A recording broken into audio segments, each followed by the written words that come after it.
Dia pergi dulu, kita ikut belakang. Yang kita potong dia. Lambat sangat bawa kita kancil. Kita bawa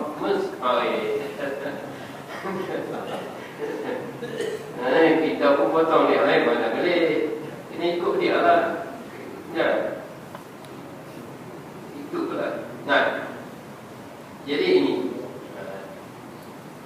Dengan ketiada uzur. Kalau keuzuran itu lain cerita lah. Uzur ni ada macam-macam. Ini kata panjang cerita. Saya nak cerita satu saja lah. Keuzuran. Apa dia keuzuran ni? Makmum dia muwafiq yang bersama dengan imam. Dia bangun. Dia baca, kita katalah dalam rakaat yang ketiga. Tiga. Ataupun dalam rakaat yang kedua, imam dia baca Fatihah. Imam baca Fatihah. Kita kena dengar dia imam baca Fatihah. Insya-Allah imam baca Fatihah kita kena dengar. Habis Fatihah imam, baru kita disunat membaca Fatihah. Nah, kita pun baca Fatihah. Baca-baca lah imam pula baca surah cepat tu. Nah, surah pula pendek. Inna a'tayna 3 rakaat, 3 ayat. Imam lepas saja baca-baca, dia pun terus baca surah. Tak ada berhenti dah. Kalau qali kami bismillahirrahmanirrahim. Inna senafah tu. Inna a'tayna kal-kautsar. Senafah kita separuh baca Fatihah tak habis lagi. Imam tak turun rukuk. Allahu Akbar, imam turun rukuk, kita tak habis lagi Fatihah. Imam tak bangun pada rukuk. Sami Allah liman hamidah, kita tak habis lagi Fatihah. Nah, imam turun sujud. Nah, kalau yang macam ni macam mana kita nak buat? Jadi makmum dia macam ni. Imam baca lalu, makmum baca sederhana Fatihah, maka dia ketika itu dikirakan uzur, dimaafkan. Uzur ni maknanya dimaafkan. Apa dia maafnya? Maaf, dia boleh ketinggalan dengan imam sampai 3 rukun yang panjang. Kes dia baca ni, dia boleh ketinggalan dengan imam sampai 3 rukun yang panjang. Dia kena habis juga Fatihah dia. Sebab kalau dia tak baca Fatihah, rukunnya batal sembahyang. Sebab dia orang muwafiq, bukan masuk. Dia kena habiskan juga Fatihah dia. La Fatihah la salata liman lam yaqra' bi Fatihatil kitab. Tidak sah sembahyang mereka yang tidak membaca Fatihah. Jadi dia kena baca Fatihah sampai habis. Maka dia ni dikirakan makmum yang uzur, maka dia dimaaf sampai 3 rukun yang panjang. 3 rukun yang panjang, rukuk.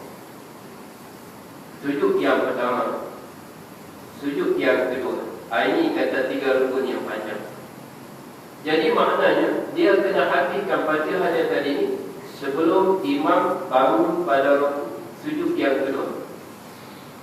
Dia kena habiskan Fatihah sebelum imam bangun daripada sujud yang kedua.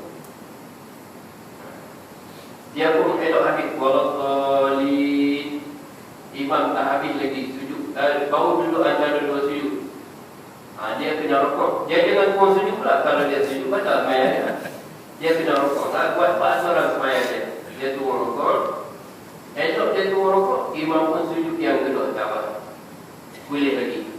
Ataupun imam dalam sujud yang kedua, dia pun turun rukuk. Waladhdallin, dia pun habis, dia pun turun rukuk. Sampai dia rukuk, imam pun bangun daripada sujud yang kedua. Okey, boleh.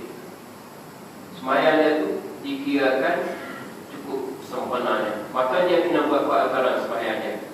Turun rukuk, tidak. Dia sujud balik, sujud yang pertama, sujud antara 2 sujud, sujud yang kedua, maka dia pun bangun. Elok baru tak imam kalau turun rukuk. Dah dia itu jadi masbuk pula. Itu dikirakan orang masbuk. Kalau macam tu, ada 2 pandangan ulama. Panjang cerita itu yang kata panjang cerita. Ada 2 pandangan ulama.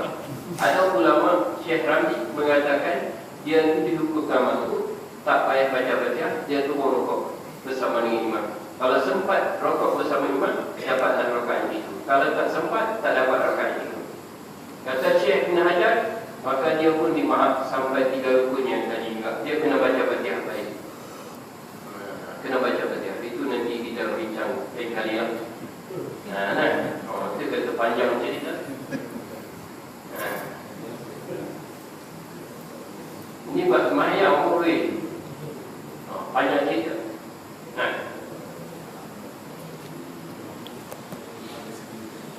Yang ke-20, mengiktifat akan yang fardu itu dengan sunatnya.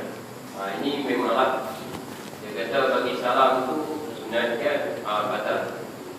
Salam yang kedua ya sunat, salam utama wajibnya. Dia kata rokok tu sunat ya, tak payah rokok kita tak boleh ya. Yang ke-21 murtad, maknanya berlindung kita dengan nama Allah, dengan Allah Ta'ala. Murtad ni orang yang keluar daripada agama Islam lah, naudzubillah min dzalik. Jadi itulah. Ya. Jadi panjang ceritanya. Ini ada soalan. Ini macam Ustaz Zahidul juga ada soalan. Hebat. Jadi soalan saya jawab ialah sikit. Dulu menjelaskannya. Kita gemar bersembahyang ketika azan dilakukan. Betulkah kalau mati nanti kubur menjadi gelap? Kalau orang azan kita sembahyang tak ada masalah. Boleh, tak ada masalah. Yang tak boleh kita bercakap ketika azan. Bercakap ketika azan itu tak boleh. Malah kalau kita ambil wuduk pun boleh kalau orang azan. Kalau kita yakin, kalau kita lambat ambil wuduk, kita ambil wuduk lepas azan, nanti tak sempat kita nak sembahyang sunat, ataupun tak sempat berjemaah, boleh kita ambil air sembahyang ketika azan. Tapi jangan bercakap. Yang tak boleh disebut dalam hadis bercakap ketika azan.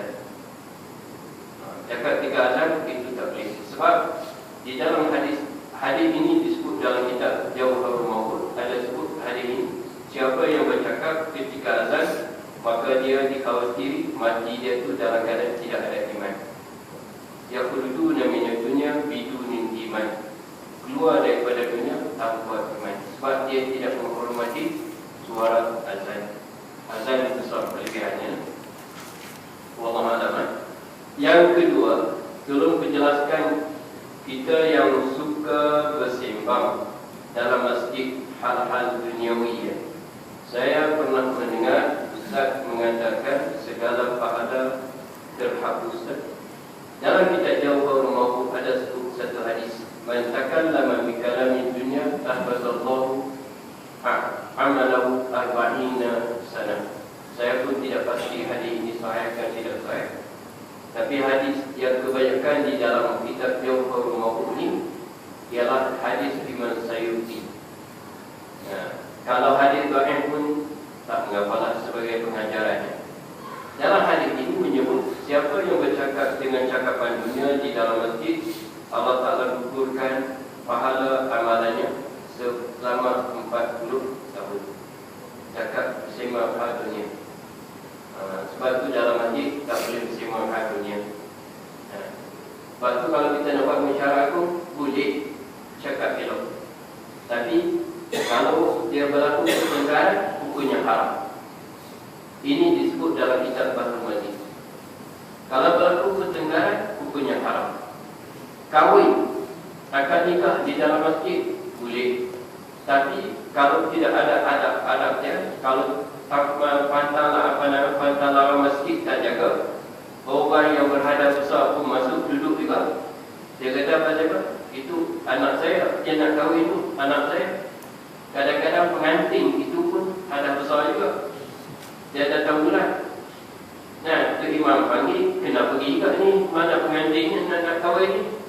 Tunjuk kat luar masjid, masih apa? Tak boleh masuk masjid.